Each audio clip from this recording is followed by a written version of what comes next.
All right, welcome back to the Trauma Therapist Podcast. My name is Guy McPherson. My mission is to raise the awareness of trauma and to support and inspire new trauma therapists just starting out on the trauma-informed journey. I do that with my membership community, Trauma Therapist 2.0, my online courses and workshops, and the Trauma Therapist newsletter.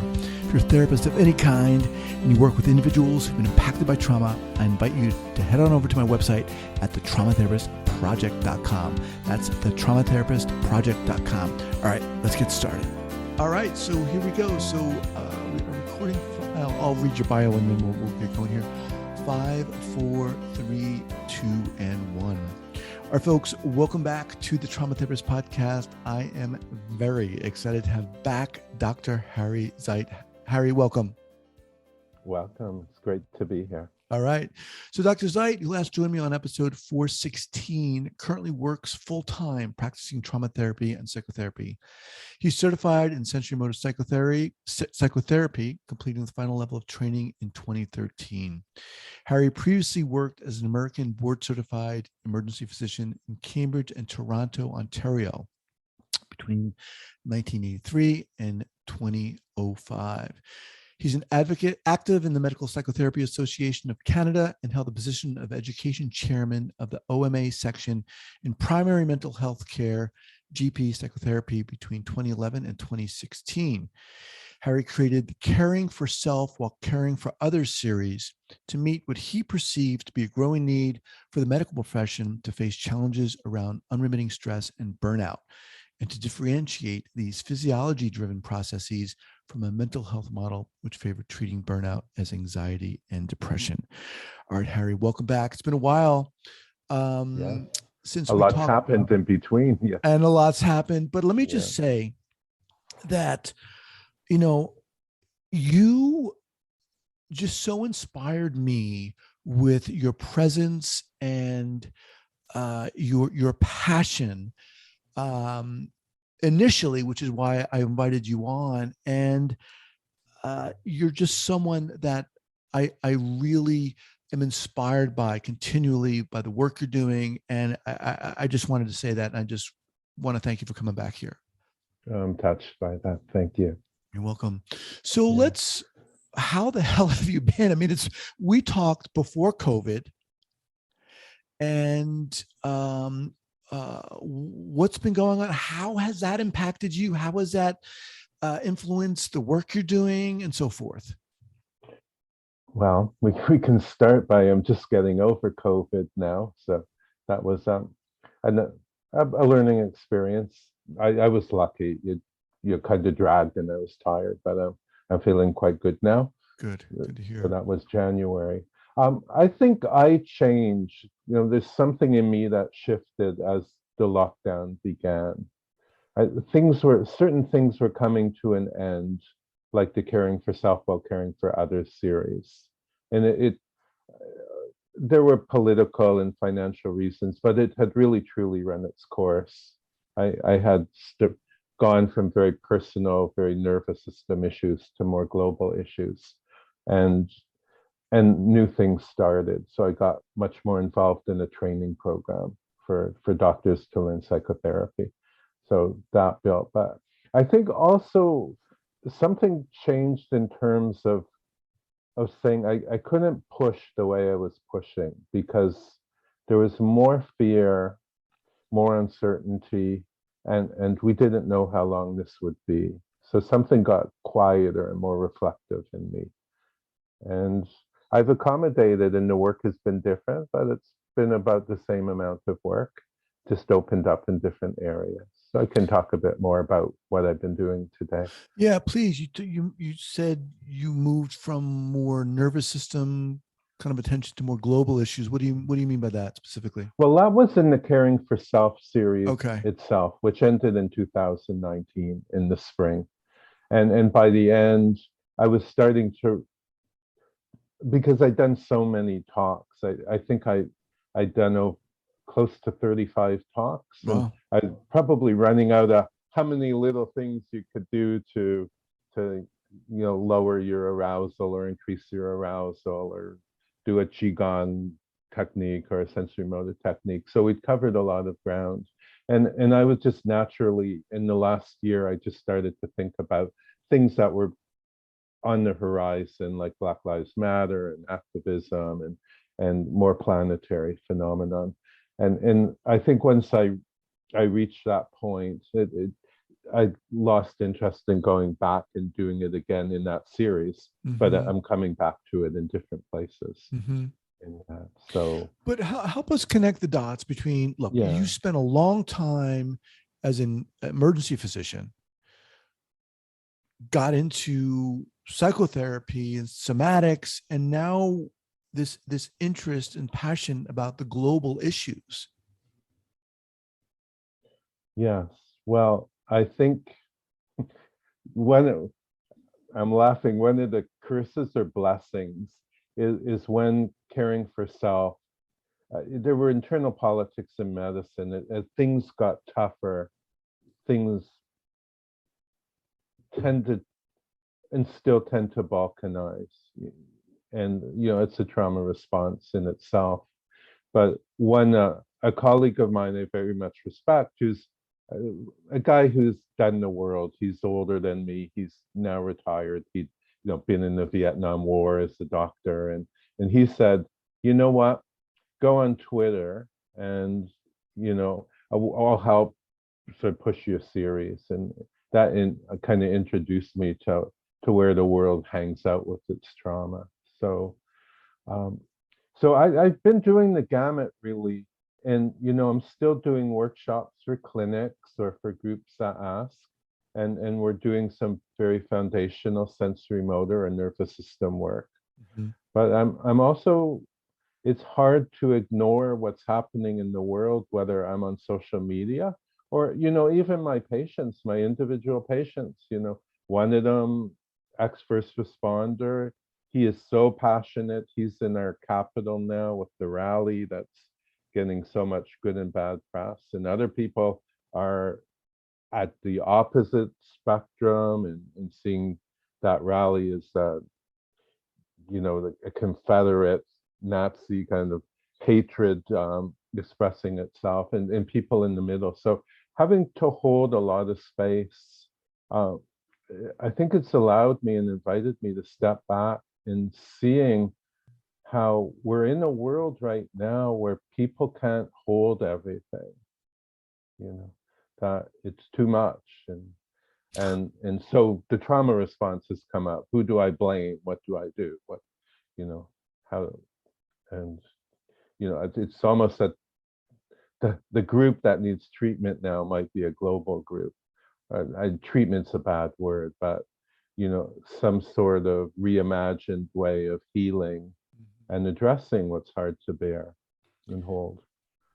How do you see your role in that, in addressing and working towards this reimagined way of healing in the global, because you're right, and I really agree with you, and I feel it, the world, we're going through this traumatic experience globally, and we can't ignore it. But Mm-hmm. what do you see, Harry, as your role in this? Because obviously you have a passion about this. Yes, and I think it's become more tempered and in a way more trusting, because it really felt even when I first spoke to you, but certainly when I started, I am pushing, I am here, and I am preaching the trauma world. I am preaching, you got to get on board. And a lot of time it was for people who weren't ready and would push back. And but looking back, if I look when we first talked, I was already learning that I had not had, my personal moment of glory in the sense. But I looked around me and I looked at how many doctors say were suddenly coming up and talking about trauma, talking about social determinants of health. And then COVID came and more doctors were coming out and saying, I looked at who's in my ICU or who's in my ER, and this is not a cross section of Canada.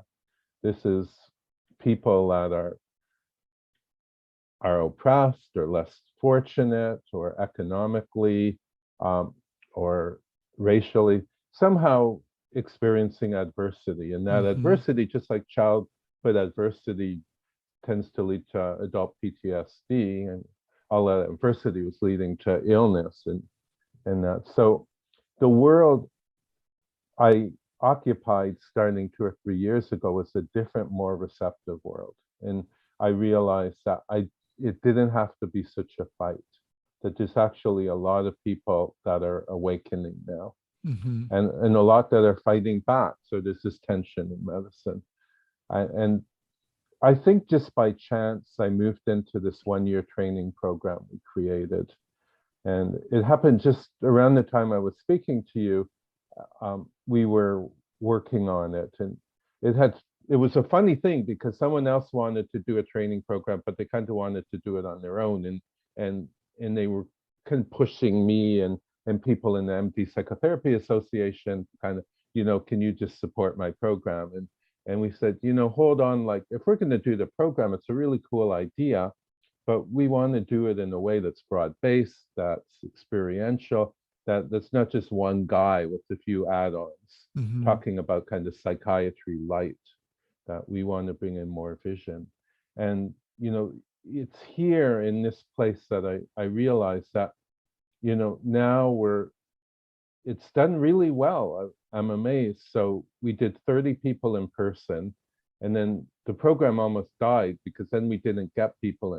Canada's a big country. It was hard to get everybody to come 5 times to a retreat center. And this was for physicians? Yeah. Okay. And nurse practitioners. So since the pandemic, we finished 2 groups of 30 physicians and have 2 more began. So we are reaching, by the time this is over, this iteration or this group will have taught 150 doctors. And taught them what, Harry? So some of what we teach is basic. So if we could divide it into 5 modules, they're intensive modules, and they have supervision in between. The first one, they learn attachment, interpersonal neurobiology. So some of the principles, and they get a little bit like the first session and how to chart. And then the second session, which I just did with my partner, I do the second and the fifth. We do the therapeutic alliance, really focusing on the importance of the connection, of holding space, of repairing ruptures, of noticing shame in the room. Then they move on and they get their psychiatry, they get their drugs, and they get their charting and assessing for suicidality. Because it was important that in my mind, that I wanted people to say, no, we're not, just giving you an alternative map of the universe. We're taking the map you have, and we're giving you new maps and new ways of being So I'd learned from earlier work, it's much better to be collaborative and to accept what people bring. So then we move, the 4th module is transference, countertransference. And the final one, which I do, is all trauma with a little bit of self-care in it, based on trauma model. So, when I first started talking to physicians about trauma and, saying how much of what they see is complex trauma, and that doesn't matter if you're seeing autoimmune diseases, you're seeing complex mental health, they're all, no, that we don't want to go there. People were getting charged, they were getting activated. Now people are pretty accepting of it and much more open to it. So, I think being part of that, of a larger dialogue, even if it's a minority of people in medicine, that minority still ripples out and impacts people. So, do you think that shift in awareness, in a sense, in a willingness to accept, in a sense, the trauma is due to what the pandemic is due? What do you see it as a result of? I think there are many factors. I think the people going into medicine now are different people, and they come from different backgrounds. I think they're also questioning, because when I started medicine, it was fun, for the most part. It was hard, but everybody felt they were doing well. They were making an easy life for themselves.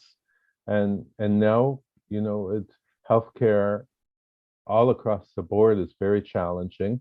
It was even before COVID, and it's becoming more challenging now. So we have more people from many different backgrounds. And I I think somehow it's in the world. I see the good and bad of it, but Hmm. people are becoming politicized, and doctors are no exceptions to that. So, they're more open-minded of some things and closed-minded of other things. But also in Canada, I think we've had a bit of an easy journey. We're rather affluent, protected country, and that's changed because we've had so many ways of immigration, and more doctors are exposed to working with people with adversity, with refugee populations. Hmm.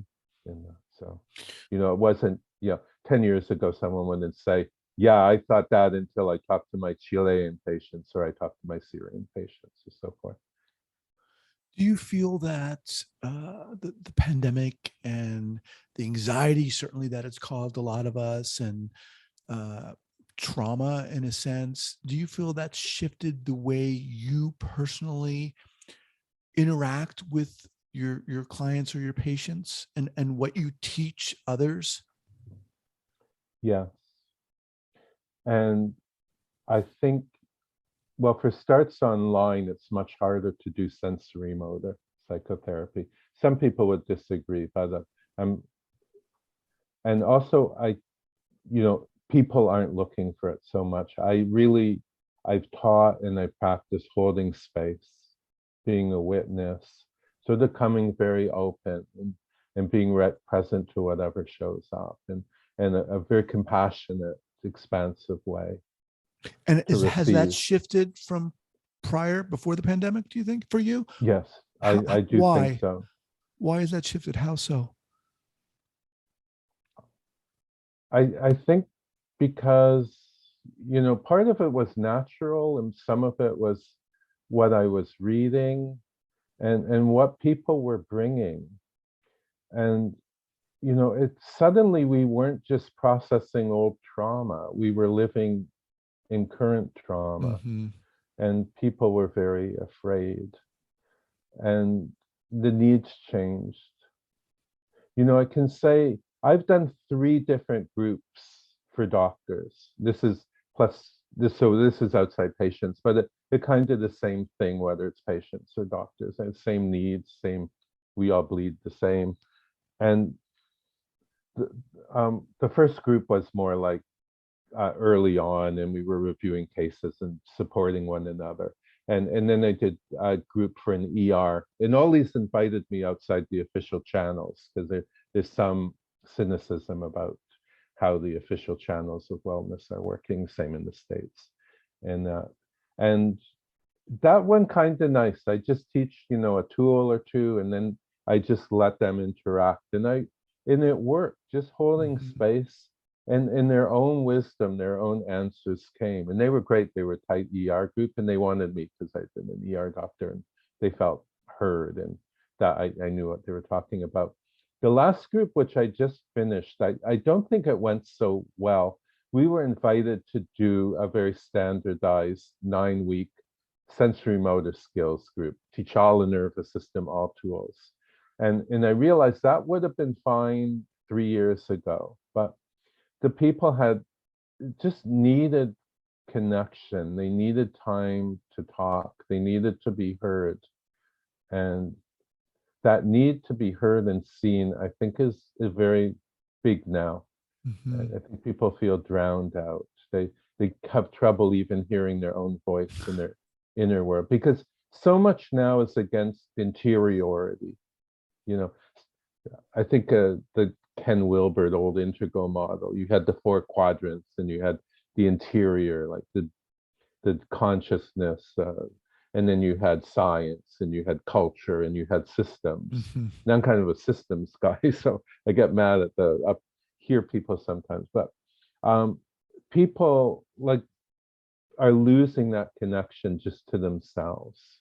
And I think when we hold space really well, my hands are like off the screen, that it gives people a chance to reconnect.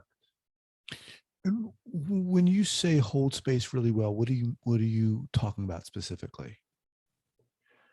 Yeah, these are hard things because again, even teaching, like what does attunement mean? What does presence mean? Hmm. I remember I'm reading the book that Bruce Perry did together with Oprah, What Hmm. Happened to You? Hmm. And Bruce keeps saying, present, attuned, responsive, attentive. You know, if you are with someone that has those four qualities, you'll get better, and if you're not, you won't. I I it is a to me, and I know you think about this a lot, and I'm sure you practice this as well as anybody. So being in ourselves, but being present to another.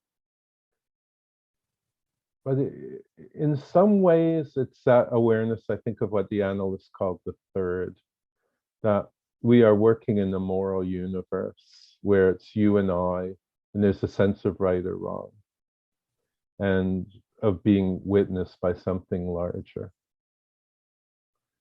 And which will bring me to the other point. You know, moral injury has become such a big issue in medicine, and I think in patients as well. People are really feeling let down and betrayed, and so to have presence with the quality of, you know, I am here for you, I am listening, you have my attention, Hmm. and also feeling that I'm relaxed, that I'm not in my head thinking of the next thing to say. Right. You know, I have a, you know, I don't work without a plan. You know, I can reflect on where therapy is going, but in the moment to be there. It's very interesting, Harry, to hear you talk, um, because on one hand, you're bringing up these global issues, and on the Yeah, other, these very kind of, you know, the importance of being present individually and with another person. yeah. I just wonder how we could expand that to be present with one another in that way, because the world so needs that. You go ahead. Yeah. I'm thinking, you know, a lot of people are talking about the movie Don't Look Up, Hmm. you know, because it's such a metaphor for what we can't look at. And, you know, they end with that little meal where people are really witnessing and being with one another. But, you know, how could that be on a more global scale? Yeah, I think it's very interesting, this idea of, in one hand, it sounds so simple, right? To Yeah, be with someone, to be present with someone. And I appreciate how you said, well, what do those things mean? What does that mean to be present? And those are the questions I ask, because I think a lot of times we throw these words out, these concepts out, presence and authenticity and so yeah, forth. yeah, But what does that mean? And especially now in this era, in this time, people are going nuts. We're yeah, all ramped up and amped up. And I think you're right. People yeah, aren't, they don't feel like they're being heard. And it's so such a valuable, I think, attention that you're bringing to this. yeah, yeah, yeah. And people so want to be heard and need to be heard and seen, you know, feeling felt.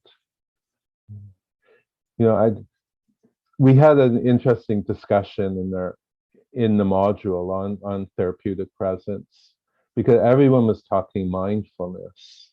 You know, I'm very mindful when I'm with my patients.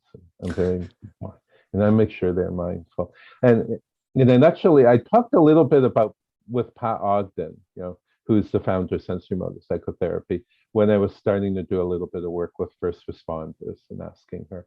But it came up in that discussion, and she said, you know, people don't want a mindful therapist. They want a present therapist.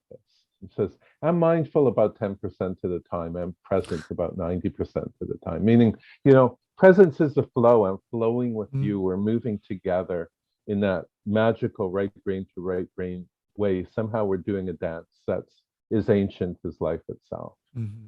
With mindfulness, I sit back and what am I doing here? Am I on my model? Is this working?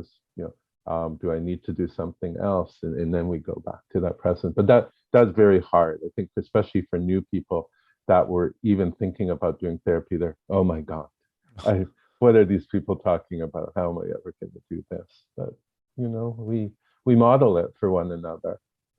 And I think I learned presence watching people that were very present and feeling what they were doing. What are some of the things that make it challenging for you personally to be present, or to be as present as you want to be, or need to be, or feel you should be? Yeah, when I'm tired, or I'm triggered, or I'm working, doing that extra session, and those would be, my life is impacted by what's happening on the outside. And sometimes I say the best I can do is to be conscious of it, to not walk around with that inflated belief that I'm always present, but to accept my humanity and that I get pulled in and out. And that's where the rupture repair thing, I think, is so important. Whether you're a parent or a therapist or a friend, that we're not always so present. But if we catch that look in the other person that says something, it turns us around and turns that around for them, because they're like, wow, you saw that. Mm-hmm. Yeah. You said one of your hopes is that, or questions is, how can we make this increase in presence, or the attention to presence, make this more global, right? What are your thoughts on that? How do you see that happening, or how are you working towards that? I think, whether it's consolation or truth, or that, I believe in the ripple effect. And mass movements that say we can force people to do that. So I really value every gesture. And I know so many of the guests you bring on, are doing their little bit to just champion that kind of kindness. We on the weekend, a few of the people were very close to Thich Nhat Hanh, and we kind of brought him in and read one of his poems, where I am both the boat person and the pirate that rapes the people on the boat. Call my true names. And I think there are spiritual people that bring more presence, and therapists that do that, doctors, podcast presenters, but just to maybe be aware of that network. And I don't know if there's a way for all the people with a vision to somehow organize or connect. But I think it's an important thing, and I think people are writing about it. They're writing about, while we have this group that's kind of fanatical, and we have this other group that's given up and they're nihilists, but we really want to create this middle group that's about reimagining and regenerating and building kindness. And so, I get my chances if I get to do a talk at a conference, or I get to speak to a group. I feel I'm cultivating the things that, and other people will write books and will do other things. As we kind of close out here, yeah, we have a lot of listeners who are obviously therapists and coaches and survivors and therapists themselves. What would you say to them if they want to pursue this, if they want to cultivate more of what you're talking about? I think it's the first and foremost, and it's with everybody that cares about the world. It's finding ways to build community. There are so many of us, and we just lack that collective voice. So to me, to find your tribe and to see what you can do as your tribe, as a member of, say, ISSTD, that ISSTD can do things that I couldn't possibly do. So that's something I want to support. And again, as we created that, even the Doctor Therapist National Association, it was again creating a voice. So, I want people to know they're not alone, and I want them to know it can be very hard at the beginning. Some people luck out, they find their tribe right away. Other people might wait years or decades, but the people are there, and to keep looking and keep staying connected to yourself. Don't lose yourself. And sooner or later, you're going to resonate with someone else and say, wow. And then the two of you will resonate with two more. I think that's what the world needs. Awesome. Harry, what's the best way for people to get in contact with you?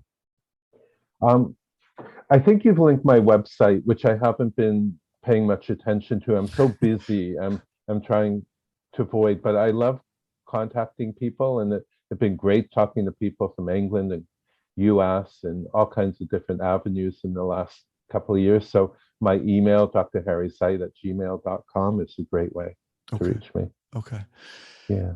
On this podcast, I hope that I can bring people like you on. I mean, for me, you just symbolize in a glowing way what I think is really important, what I want to get out there. And I am so friggin' glad that you come on this podcast, Harry. I love it. Well, thank you for, it's not always easy to get a voice and be heard in the world. And, medicine, you fight tooth and nail because everyone wants to be seen or heard. We're all like looking for our moment. So I appreciate, and this is the kind of venue that I want to be on, that I really, the work you're doing is rippling out. I know that. So I appreciate it. Wish you all the best. Thank you, sir. And I'm glad to hear you're recovering. Yes. Awesome. All right, Harry, you have the key to my podcast. Whenever you want to come back, you're welcome. Oh, thank you. All right, sir. Take care. Bye-bye. Bye-bye. Thank you so much for listening and supporting this podcast. And if you'd like to join the hundreds of other therapists who are each month keeping up to date and informed and inspired about what's going on in the world of trauma, I'd love to invite you to head on over to the Trauma Therapist newsletter. That's the traumatherapistnewsletter.com.